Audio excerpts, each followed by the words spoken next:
আকাশবাণী খবর পড়ছি সংযুক্তা সিংহ। বিশেষ খবর। প্রধানমন্ত্রী নরেন্দ্র মোদী আজ গুজরাটের কচ্ছে বিশ্বের বৃহত্তম পুনর্নবীকরণযোগ্য শক্তি উদ্যানের শিলান্যাস করছেন।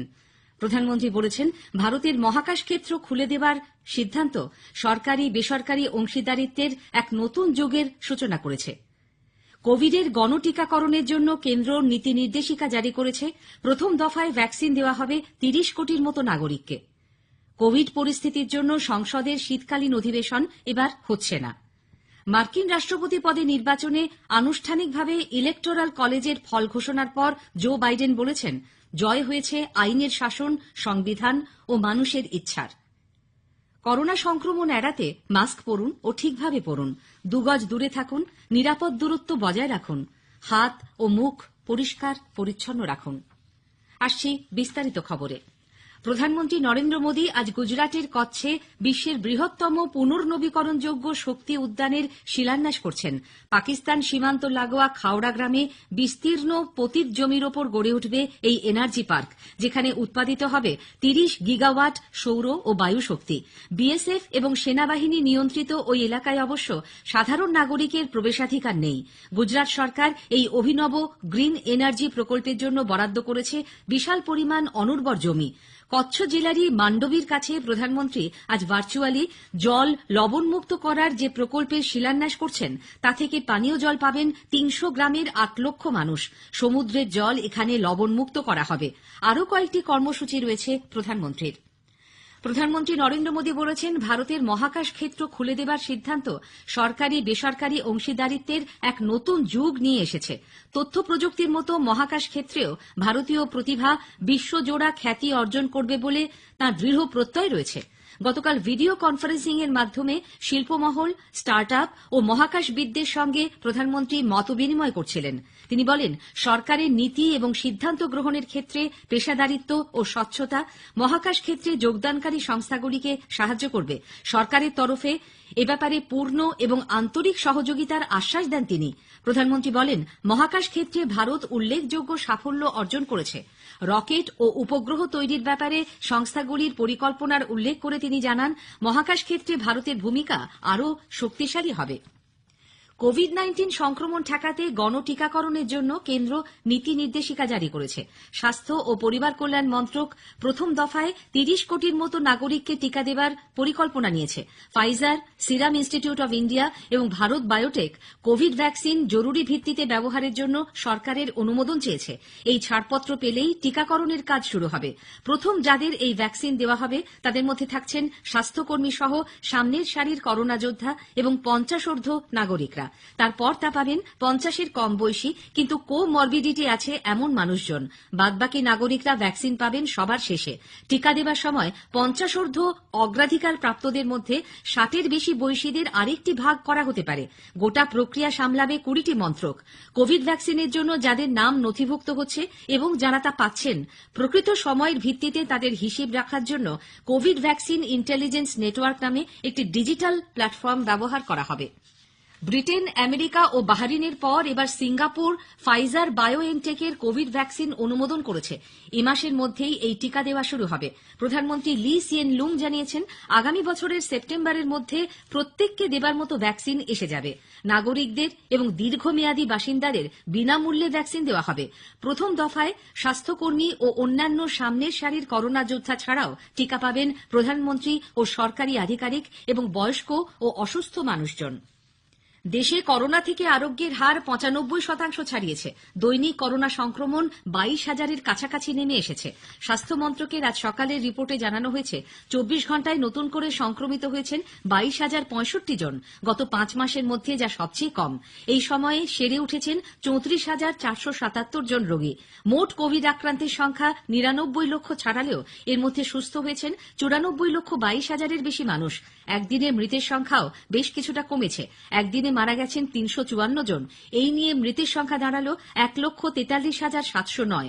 মোট আক্রান্তে ৩.৪৩%, অর্থাৎ ৩,৩৯,৮২০ জন বর্তমানে চিকিৎসাধীন।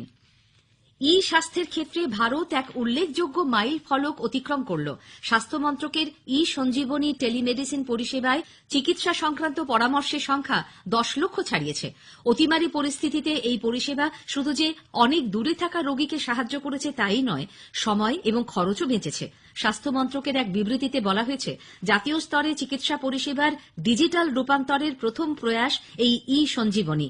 কোভিড-19 অতিমারির সময় দেশের 550টির বেশি জেলার রোগীরা এর সাহায্য নিয়েছেন। এদের মধ্যে 10% বেশি রোগীর বয়স 60 বা তার ওপরে। খবর শুনছেন আকাশবাণী থেকে। কোভিড পরিস্থিতির জন্য সংসদের শীতকালীন অধিবেশন এবার হচ্ছে না। সংসদীয় বিষয়ক মন্ত্রী প্রহ্লাদ যোশী জানিয়েছেন, করোনা সংক্রমণ এড়াতে সব দলই এই অধিবেশন বাতিল করার পক্ষে। তারা একেবারে জানুয়ারিতে বাজেট অধিবেশনে যোগ দিতে চায়। লোকসভায় কংগ্রেসের দলনেতা অধীর রঞ্জন চৌধুরী বিতর্কিত কৃষি আইন নিয়ে আলোচনার জন্য যে সংসদের অধিবেশন ডাকার দাবি জানিয়ে চিঠি দিয়েছেন, শ্রী যোশী তার প্রাপ্তি স্বীকার করেন। কেন্দ্রের নয়া কৃষি আইন বাতিলের দাবিতে দিল্লি সীমান্তে কৃষকদের অবস্থান আন্দোলন চলছে প্রায় 3 সপ্তাহ ধরে। কেন্দ্রীয় কৃষিমন্ত্রী নরেন্দ্র সিং তোমর বিক্ষোভরত কৃষকদের সঙ্গে সরকার আলোচনায় প্রস্তুত বলে আবারও জানিয়েছেন। গতকাল নতুন দিল্লিতে তামিলনাড়ু, তেলেঙ্গানা, মহারাষ্ট্র ও বিহার থেকে আসা অল ইন্ডিয়া কিষাণ কোঅর্ডিনেশন কমিটির সদস্যদের সঙ্গে বৈঠকের পর শ্রী তোমর সাংবাদিকদের বলেন, কৃষক সংগঠনগুলি যদি প্রস্তাব দেয় তাহলে সরকার অবশ্যই তাদের সঙ্গে আইনের প্রতিটি অনুচ্ছেদ ধরে ধরে আলোচনা করবে। কিষাণ কোঅর্ডিনেশন কমিটির সদস্যরা কৃষি আইনকে সমর্থন করে তাকে চিঠি দিয়েছেন বলে কৃষিমন্ত্রী জানান। বিহার বিধানসভার অধ্যক্ষ বিজয় কুমার সিনহা 22টি কমিটি গঠন করেছেন। এর মধ্যে 7টি কমিটির নেতৃত্বে রয়েছেন বিজেপি সদস্যরা, 6টিতে আরজেডি, 5টিতে জেডিইউ, 2টিতে কংগ্রেস এবং হিন্দুস্তানি আওয়াম মোর্চা ও সিপিআই-এমএল একটি করে কমিটির নেতৃত্বে রয়েছে। গুরুত্বপূর্ণ পাবলিক অ্যাকাউন্টস কমিটির নেতৃত্ব দিচ্ছেন আরজেডির সুরেন্দ্র যাদব। বিজেপির নন্দকিশোর যাদব হয়েছেন এস্টিমেট কমিটির প্রধান। মার্কিন রাষ্ট্রপতি পদে নির্বাচনে আনুষ্ঠানিকভাবে ইলেকটোরাল কলেজের ফল ঘোষণার পর ভাবী রাষ্ট্রপতি জো বাইডেন বলেছেন, নির্বাচনী ফল বদলে দেবার জন্য রাষ্ট্রপতি ডোনাল্ড ট্রাম্পের চেষ্টা ব্যর্থ করে আইনের শাসন, সংবিধান এবং মানুষের ইচ্ছার জয় হয়েছে।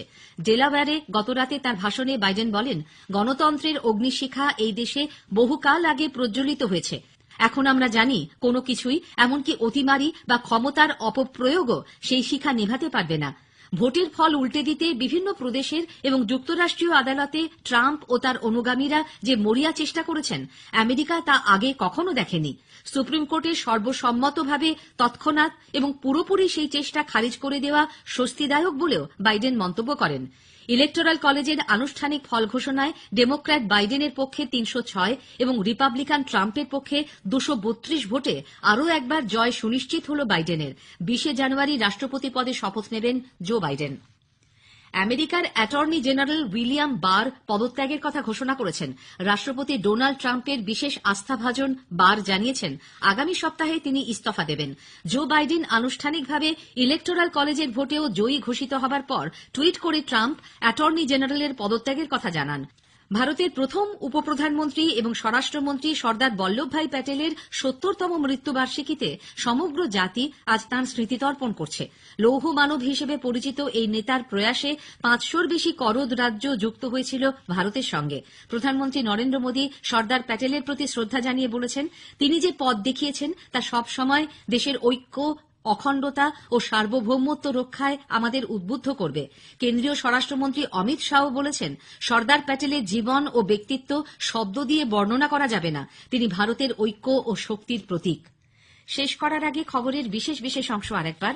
প্রধানমন্ত্রী নরেন্দ্র মোদী আজ গুজরাটের কচ্ছে বিশ্বের বৃহত্তম পুনর্নবীকরণযোগ্য শক্তি উদ্যানের শিলান্যাস করছেন। প্রধানমন্ত্রী বলেছেন, ভারতের মহাকাশ ক্ষেত্র খুলে দেবার সিদ্ধান্ত সরকারি বেসরকারি অংশীদারিত্বের এক নতুন যুগের সূচনা করেছে। কোভিডের গণটিকাকরণের জন্য কেন্দ্র নীতি নির্দেশিকা জারি করেছে। প্রথম দফায় ভ্যাকসিন দেওয়া হবে 30 কোটির মতো নাগরিককে। কোভিড পরিস্থিতির জন্য সংসদের শীতকালীন অধিবেশন এবার হচ্ছে না। মার্কিন রাষ্ট্রপতি পদে নির্বাচনে আনুষ্ঠানিকভাবে ইলেকটোরাল কলেজের ফল ঘোষণার পর জো বাইডেন বলেছেন, জয় হয়েছে আইনের শাসন, সংবিধান ও মানুষের ইচ্ছার। খবর শেষ হল।